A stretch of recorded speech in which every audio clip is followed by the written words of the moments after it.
Forget all the drama that happened in Brooklyn. Even before that, people had given up on Kyrie. The New York Post confirmed Brooklyn might have qualms about signing the enigmatic Irving if he isn't bringing the injured Durant with him. So they wouldn't take Kyrie by himself. That's how toxic he was considered at 27 years old in his prime. How is that possible? Well, people in Boston hated him so much, a fan threw a water bottle at his head, barely missed, and went to jail. Now, Kyrie's going back to Boston to take an NBA title from them.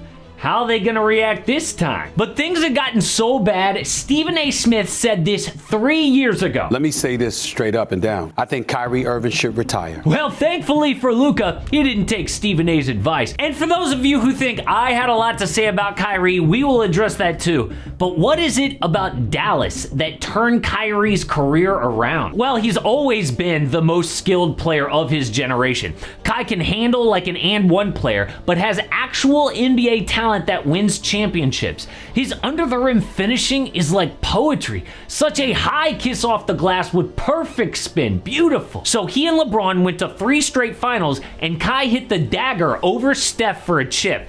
But something happened at 24 years old that killed his career the next 7 years. Kyrie hated being under LeBron's gigantic shadow and requested a trade in 2017. So the Celtics dealt Isaiah Thomas, Jay Crowder, Ante Zizic, and 2 firsts that became Colin Sexton. The Young C's made Game 7 of the conference finals without an injured Kyrie. That summer, he told a group of fans he wanted to re-sign. But Kyrie was struggling as a leader. He was critical of young teammates in the media.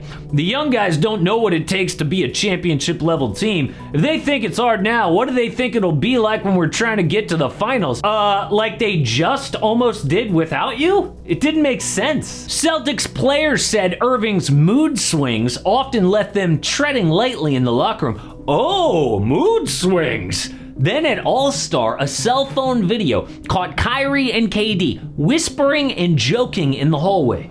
Kinda weird because both were about to be a free agent. So the media asked him if he still planned to re-sign in Boston. I don't know anybody Ask me July 1st. Okay, what happened to I plan to re-sign? Years later, KD was asked when they decided to team up. The All-Star Game video where they caught us in the hallway, that's when it was solidified that we were going somewhere. So the media was right, and Kyrie became an official villain in Boston.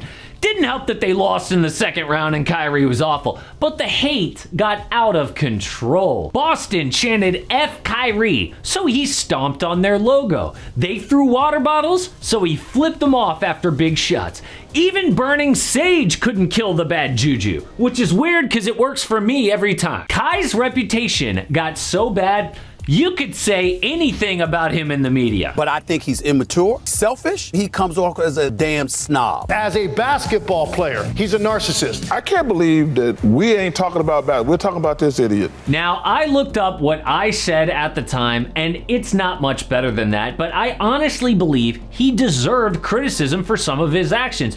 Dude took a week off of games to go to his sister's birthday, really, but the move to Dallas changed everything. I mean, now Stephen A. has officially apologized to Kyrie, and he's back on top without LeBron. So what happened? Why is Kai suddenly a model person and player? Well, to be clear, he has always been a really good dude. This is a list of the things he's done that get zero publicity.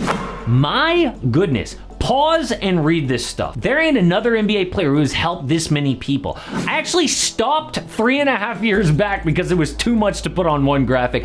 Donated $1.5 million to cover WNBA salaries in the pandemic. Dude's a saint. And that's partly why there's such a divide between the media perception and fan perception of Kyrie. The media hates his scandals. Fans know that he's a good dude with insane skills. So finally, he has put it all back together after 7 years. But how? I mean, they missed the play-in last year. Well, it turned out Dallas got him at the perfect time. Nobody was going to sign Kyrie to a big contract. Woj said there was little to no interest in free agency. So Kyrie had had to bring his best self on and off the court. Dallas re-signed him, then really got to work. They tanked on the final day last season to keep their draft pick, which angered Luka, but set up what they're doing now. Dallas picked Derek Lively on draft night, who has been amazing as a rookie. Then sign and trade for Grant Williams, who was a horrible fit, but instead of being stubborn, Dallas immediately admitted their mistake and flipped him plus Seth Curry and a first-round pick for PJ Washington in 2 seconds. Then they got Daniel Gafford for a pick and Rashawn Holmes. They also made the smartest signing of the offseason, Derrick Jones Jr. on a vet's minimum, who's been a starter for them in the playoffs. All those moves gave them the talent and chemistry to make the finals, but what about off the court? Why has Kyrie caused zero issues? Well, there are two unique things to the Mavericks. The first is his coach. Kai's childhood hero was Jason Kidd. He studied his game front to back growing up and is one of the few guys he respects as a leader and as a basketball mind. The other part goes back to Boston. Kai admits, a lot of the battles I thought I could get through in that Boston team environment, I wasn't ready for. I failed those guys. I didn't give them everything I could have during the season. In terms of being a leader and bringing everyone together, I failed. He actually told LeBron James he didn't appreciate how tough it was to have all that pressure on his shoulders. Now with Luka, even though he is 7 years younger, Kai doesn't care. It's not all about him proving he can be a leader. He is past that. Kyrie needed the failure in Boston and Brooklyn to get back to basketball, so he can let Dallas be Luka's team and just ball. And let's be honest, Kyrie doesn't have to run the offense. He doesn't have to defend the other team's best player. He can just come in and pick his spots. It's the perfect setup for him. Also helps that Luka is basically the European LeBron James as a player, but Kai's maturity makes it work. But we have to dissect the stupidest Kyrie take in the media right now. Dude on Fox Sports actually said this if Kai wins with Luka. I think if Kyrie Irving can win another title, I think he could become the greatest Robin of all time.